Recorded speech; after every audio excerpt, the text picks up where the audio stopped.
Halo Halo semuanya, perkenalkan nama saya Aziza Trijuni Putri dan rekan saya. Stefanus Dwi Otniel Putra. Kami dari kelompok 4. Kami mendapatkan materi mengenai HLOOKUP, VLOOKUP, dan Pivot Table. Yuk langsung ke tutorialnya.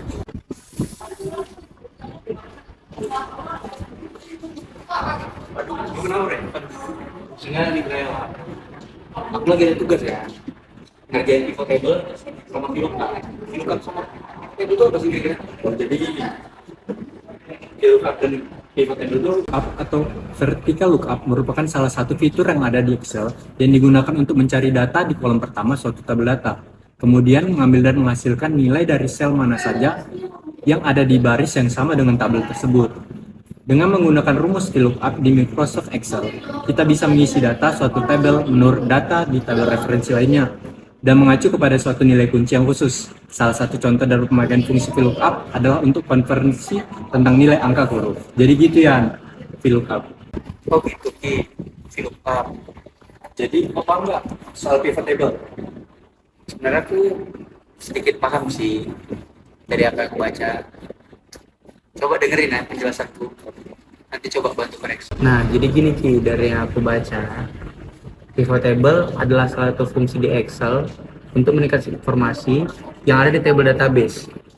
Jadi, fitur ini tuh nggak bisa dipakai buat mengubah isi data, melainkan cuma bisa ngerangkum ya biar data-data yang besar jadi lebih mudah dibaca.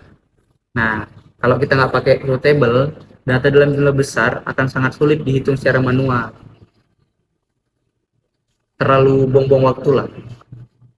Jadi peran pivot table ini ya dalam memahami, menampilkan dan menganalisis data besar secara detail ya dalam waktu yang cepat. Pivot table juga umumnya digunakan untuk mengidentifikasi jumlah, rentang, dan rata-rata dari suatu data. Nah, itu pahamnya. Nggak perlu ada yang koreksi lagi tuh. Kalau untuk praktiknya gimana?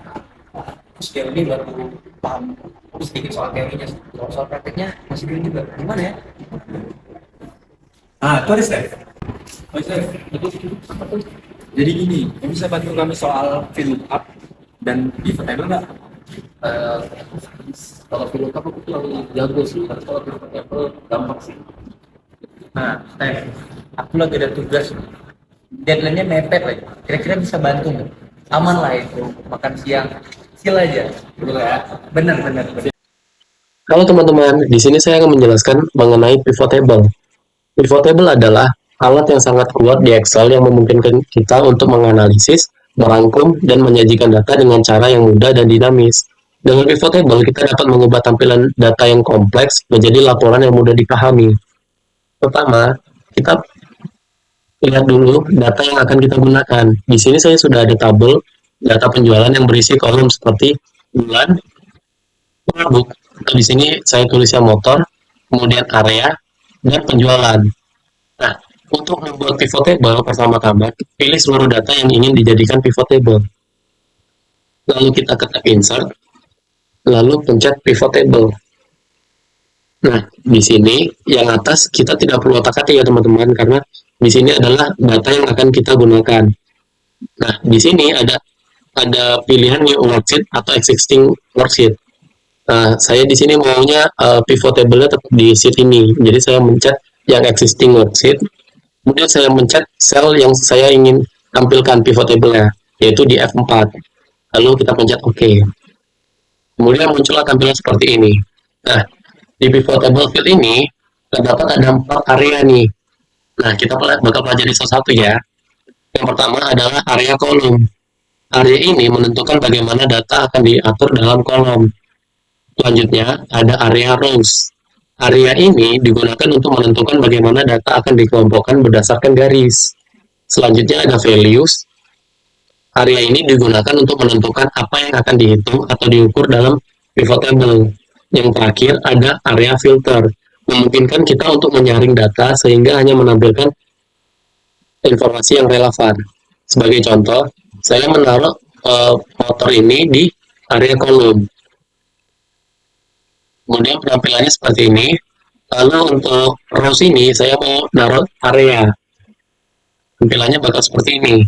Lalu untuk values saya menaruh tabel penjualan di values. Lalu jadi seperti ini. Nah, Di sini kan agak susah dibaca, jadi saya mau menambahkan komanya terlebih dahulu. Saya blok dulu, saya ke home, lalu tambahkan koma. Nah, bakal jadi seperti ini. Jadi lebih mudah dibaca. Oh iya, di sini kan kita nggak tahu nih untuk penjualan bulan Januari ini dari motor apa aja sih. Nah, ini gunanya filter teman-teman. Jadi di sini kita bisa masukin bulan ke area filter. Lalu tampilannya bakal seperti ini. Di sini ada penambahan untuk filternya. Jadi teman-teman kalau misalnya mencet ini, lalu pilih, oh iya aku pengen tengok penjualan di bulan Februari lah, dan ada apa aja. Teman-teman bisa mencet Februari, lalu pencet OK. Nah, untuk filter Februari, ternyata yang terjual tuh ada Honda, Kawasaki, Yamaha, dari masing-masing area seperti ini. Kemudian, oh iya, tapi saya mau lihat dari 2 bulan sebelum deh. Jadi, teman-teman bisa select multiple item terlebih dahulu. Lalu di sini teman-teman bisa milih beberapa bulan. Kalau misalnya teman-teman nggak checklist select multiple items, ya otomatis kepilihnya cuma 1 bulan saja. Di sini coba saya checklist semuanya ya. Udah deh, akhirnya di sini ketahuan semua nih data-datanya selama 3 bulan tersebut. Oke, sekian penjelasan dari saya mengenai pivot table. Bye-bye. Nah, jadi itu dia caranya. Oh gitu saya. Terus yang VLOOKUP gimana? Nah, kalau VLOOKUP itu kurang paham. Aku cuma bisa bantu pivot table aja. Misalnya ya, aku duluan ya. Oke, dijatin sih ya. Duluan ya. Jadi VLOOKUP-nya gimana ya, Ki? Aku mau ngomong juga sih. Tapi mungkin kasih siapa? Karena aku tuh ngerjain soal itu main. Boleh. Yuk kita telepon ya. Halo. Yuk. Halo Dian. Oh, VLOOKUP.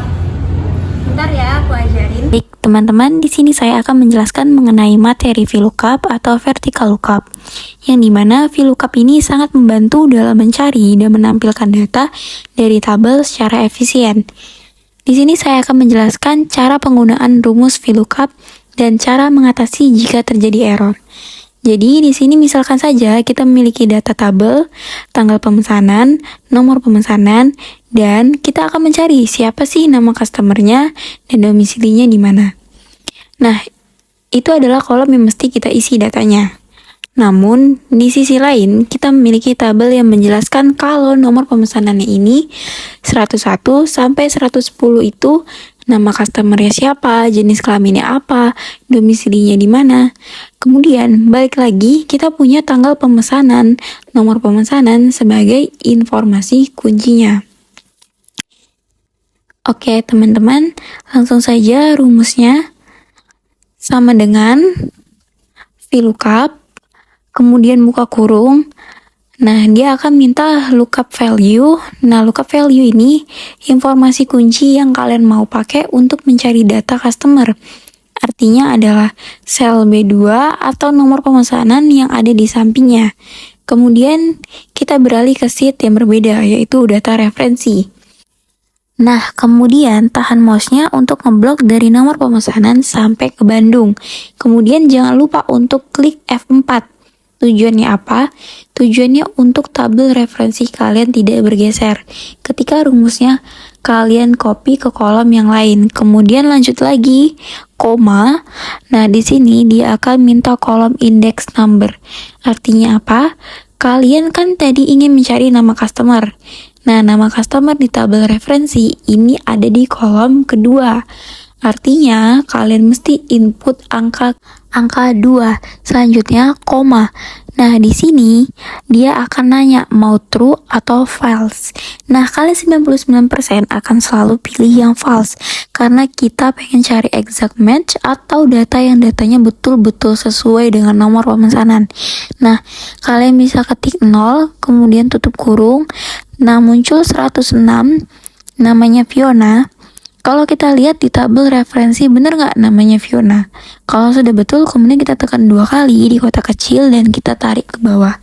Nah, ini adalah gambaran ketika kita lupa mengklik F4 pada tabel referensinya. Yang terjadi adalah error yang mengakibatkan tabel referensi sudah bergeser dan dan bertuliskan NA. Makanya di sini kita ulang lagi.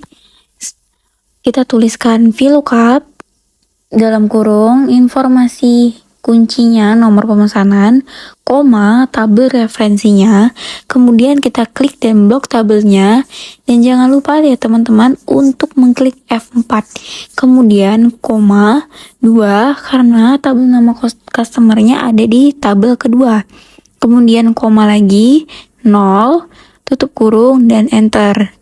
Nah, kemudian kita tarik ke bawah dan hasilnya sudah tidak error lagi. Oke, selanjutnya domisili. Caranya sama, kita ulang. Kita tuliskan rumus sama dengan VLOOKUP, buka kurung, pilih informasi kuncinya yaitu nomor pemesanan, koma, tabel R atau tabel referensinya, kita blok lagi, dan jangan lupa F4. Kemudian koma, karena domisili ada di kolom keempat, maka kalian masukkan angka 4. Dan koma lagi 0, lalu tutup kurung dan enter. Kemudian kita tarik ke bawah dan hasilnya akan keluar. Kita cek lagi di tabel referensi apakah sudah sesuai atau belum. Oke, baik, itu saja kurang lebihnya penjelasan mengenai penggunaan rumus VLOOKUP. Selanjutnya adalah penggunaan rumus HLOOKUP. Baik, perkenalkan, nama saya Anissa Aulia. Di sini saya akan menjelaskan materi tentang HLOOKUP. Pengertian HLOOKUP. HLOOKUP adalah singkatan dari horizontal lookup.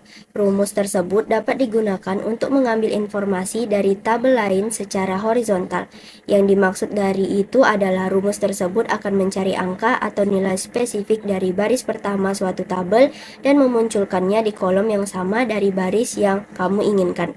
Rumus ini bisa kamu gunakan di berbagai versi Microsoft Excel.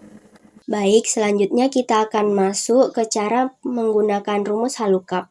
Nah, di sini sudah ada 2 tabel bantu. Dan untuk mencari HLOOKUP, kita menggunakan tabel bantu yang bawah. Kenapa? Karena untuk menggunakan rumus HLOOKUP, tabel bantunya harus berbentuk horizontal, yaitu memanjang ke samping. Sedangkan tabel yang atas digunakan untuk rumus VLOOKUP, karena bentuk tabelnya vertikal, memanjang ke bawah. Oke, langsung saja kita ketik di kolom lama pengiriman, yaitu sama dengan ketik HLOOKUP, buka kurung, kita klik lookup value. Lookup value adalah nilai yang kita cari di baris pertama. Nah, di sini baris pertamanya yaitu Palembang. Kita klik Palembang, titik, koma. Setelah itu, klik tabel array. Tabel array itu adalah rentang tabel lama pengiriman dari domisili Palembang. Kita blok tabel bawah semuanya. Nah, jangan lupa di sini dikasih tanda dolar. Seperti ini. Dan di sini.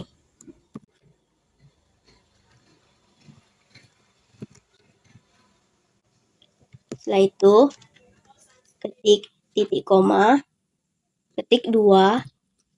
Kenapa 2? Karena lama pengiriman terletak di kolom kedua.